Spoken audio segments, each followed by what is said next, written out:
Hello friends, मैं मोहन कुमार स्वागत करता हूं आप लोगों को अपना प्यारे YouTube channel English practice with Mohan में। फ्रेंड्स, आज की क्लास में हम लोग गोइंग टू और अबाउट टू के कॉन्सेप्ट के बारे में सीखने वाले हैं। तो जो भी अब तक का पीछे क्लास नहीं देखे हैं तो आप लोगों से रिक्वेस्ट है कि पीछे क्लास जाके ज़रूर देख लीजिएगा। तो चलिए आज की क्लास हम बिना टाइम वेस्ट किए स्टार्ट करते हैं। और आज की क्लास में हम लोग क्या सीखेंगे, गोइंग टू और अबाउट टू। तो कैसे जानेंगे कि कोई भी व्यक्ति गोइंग टू का यूज कहाँ पे करना है और अबाउट टू का यूज कहाँ पे करना है।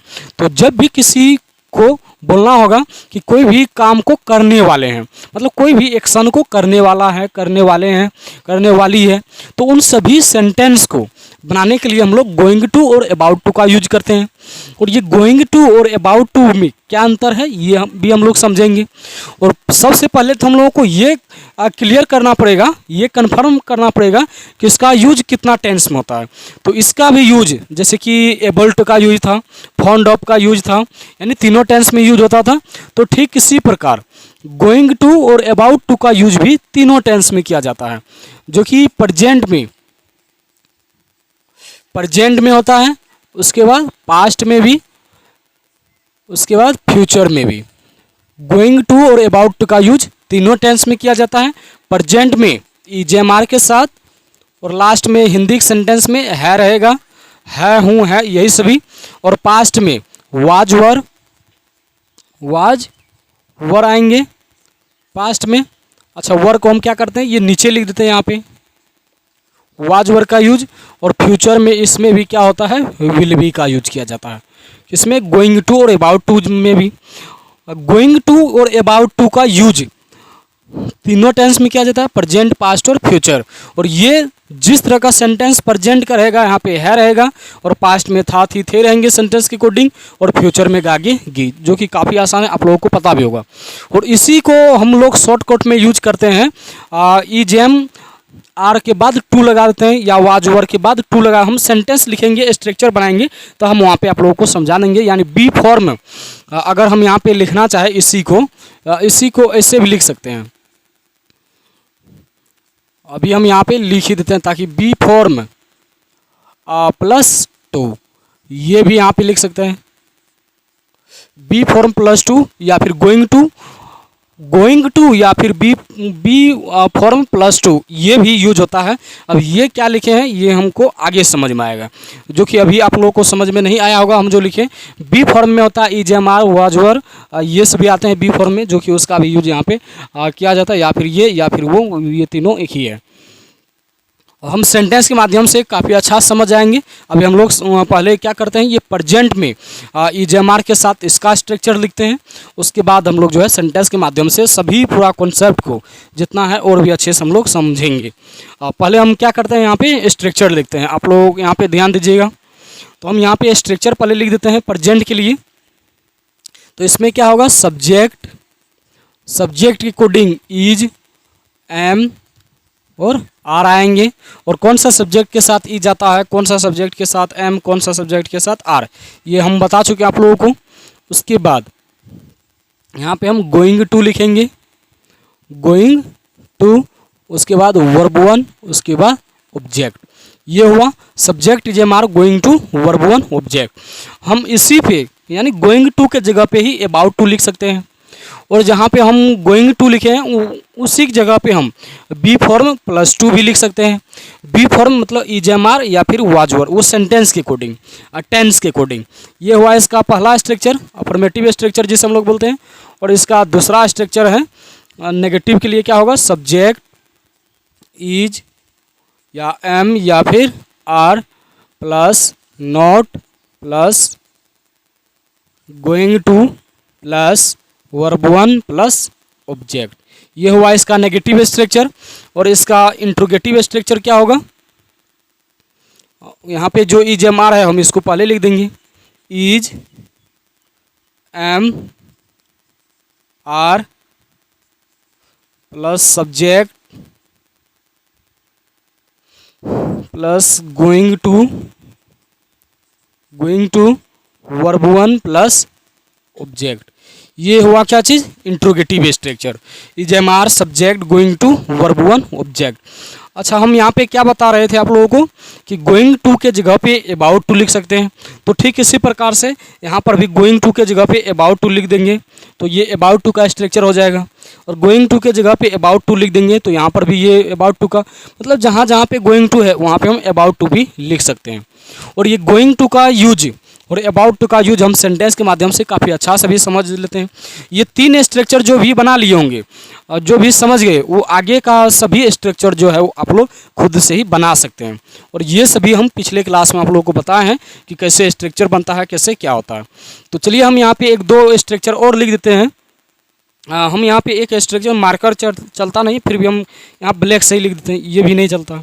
तो यहाँ पे is am are, is am are, उसके बाद सब्जेक्ट। अब यहाँ पे क्या करेंगे, नोट आता है, उसके बाद going to, verb one, object. ये रहा इंट्रोगेटिव नेगेटिव स्ट्रक्चर। और अगर 5 नंबर का स्ट्रक्चर डबल इंट्रोगेटिव बनाना होगा तो ये 3 नंबर का स्ट्रक्चर जो है इंट्रोगेटिव, इससे पहले हम WH वर्ड लिख देंगे। और अगर 6 नंबर का स्ट्रक्चर बनाना होगा डबल इंट्रोगेटिव नेगेटिव स्ट्रक्चर, तो उसके लिए हम यहाँ पे क्या करेंगे, जो 4 नंबर का स्ट्रक्चर है उससे पहले हम लोग WH वर्ड को लिख देंगे, तो वो हो जाएगा डबल इंट्रोगेटिव नेगेटिव स्ट्रक्चर, और 6 नंबर का स्ट्रक्चर बन के तैयार हो जाएगा, जो कि काफ़ी आसान है और यहाँ पर हम लोग समझ गए हैं। और ये प्रजेंट का स्ट्रक्चर हम लिखें, जो प्रजेंट का समझ गए वो पास्ट का बना सकते हैं। जहाँ पे इज एम आर है प्रजेंट में, वहाँ पे पास्ट में बनाने के लिए क्या करेंगे, वहाँ पे वाज वर्ब लिख देंगे, यहाँ पे सिर्फ चेंज होगा, हेल्पिंग वर्ब चेंज होगा, यहाँ पे जो वर्ब है वो चेंज होगा। और फ्यूचर में क्या होगा, जहाँ पे इज एम आर है वहाँ पे विल बी लिखेंगे, और सिर्फ नेगेटिव में क्या होगा, will not be going to हो जाएगा। उम्मीद करते हैं कि आप सभी समझ गए। जहाँ पे जो वर्ब है सिर्फ ये वर्ब को चेंज कर देना है, इज एम आर के जगह पे वाज वर्ब और विल भी लिख देंगे तो वो उसका हो जाएगा। अब कोई दिक्कत है नहीं। और 6 तरह का सेंटेंस बनता जो है, 6 तरह के सेंटेंस जो बोले जाते हैं, वो 6 तरह का स्ट्रक्चर हम यहाँ पे लिखे हैं 4, लेकिन 2 जो है WH वर्ड इससे पहले लिख देंगे और इससे पहले लिख देंगे तो वो हो जाएगा, यानी बाद बाकी स्ट्रक्चर हो जाएगा। तो चलिए हम कुछ सेंटेंस के माध्यम से समझते हैं। और ये बी फॉर्म +2 ये क्या लिखे हैं हम वो सेंटेंस के माध्यम से समझा देंगे। जैसे हम यहाँ पे कुछ सेंटेंस लिखते हैं, यहाँ पे क्या चीज, आप अंग्रेजी सीखने वाले हैं। यहाँ पे क्या लिखे हम, आप अंग्रेजी सीखने वाले हैं।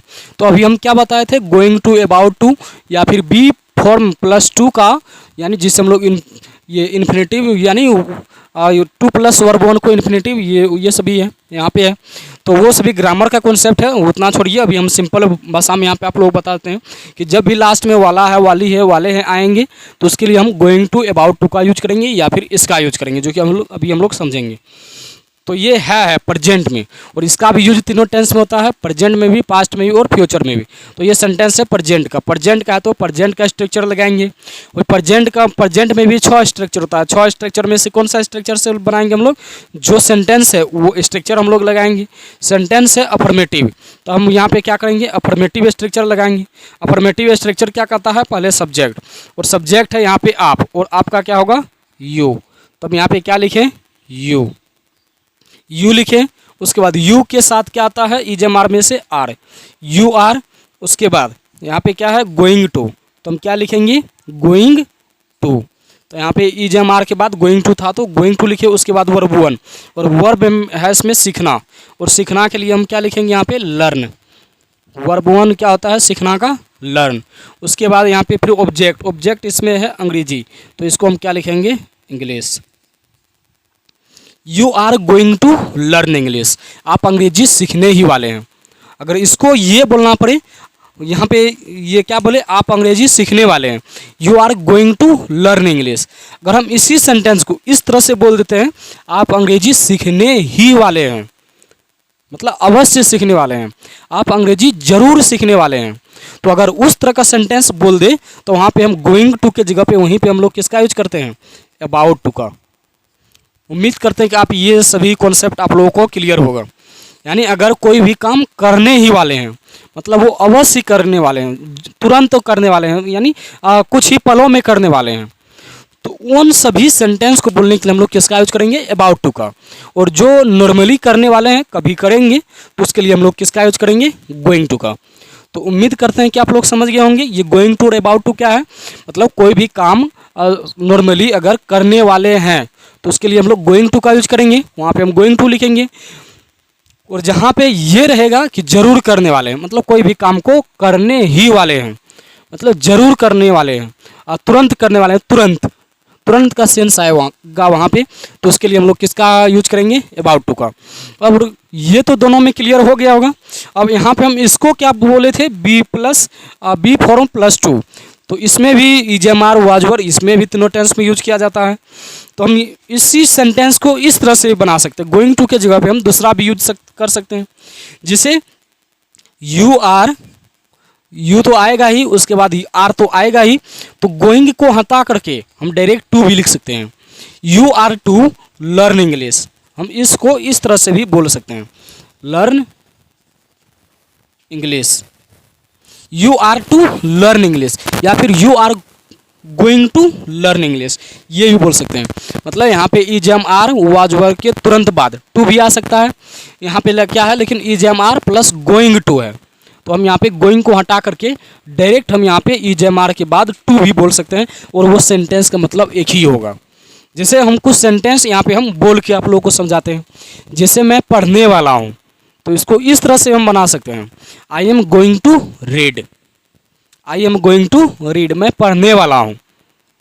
लेकिन इसी को हम इस तरह से भी बना सकते हैं, मैं पढ़ने वाला हूँ, I am going to read, या फिर आई एम टू रीड। दोनों सेंटेंस का हिंदी मीनिंग सेम ही होगा। मतलब मैं पढ़ने वाला हूँ, I am going to read, ये स्ट्रक्चर जो भी लिखे हम ये वाला, और इस एक स्ट्रक्चर ये भी होता है आई एम टू रीड, मतलब हम गोइंग को हर जगह से हटा भी सकते हैं। आई एम टू रीड, इसका भी मतलब क्या हुआ? मैं पढ़ने वाला हूँ। I am going to read, मैं पढ़ने वाला हूँ। दोनों सेंटेंस का मतलब एक ही है। लेकिन अबाउट टू का यूज कहाँ पे होता है? मैं पढ़ने ही वाला हूँ, मतलब मैं तुरंत पढ़ने वाला हूँ, तुरंत का सेंस आएगा, जल्दी का। तो उसके लिए हम किसका यूज करेंगे? अबाउट टू का। मैं पढ़ने ही वाला हूँ, तो I am about to read. उम्मीद करते हैं कि आप सभी इसको समझ गए होंगे। जैसे मैं जाने वाला हूँ, तो I am going to go, इस तरह से बोल सकते हैं, या आई एम टू गो, इस तरह से बोल सकते हैं। लेकिन मैं जाने ही वाला हूँ, I am about to go. आप लोग अंग्रेजी बोलने वाले हैं, जैसे हम लोग अंग्रेजी बोलने वाले हैं, we are going to speak English, इस तरह से बोल सकते हैं, या we are to speak English, इस तरह से भी बोल सकते हैं।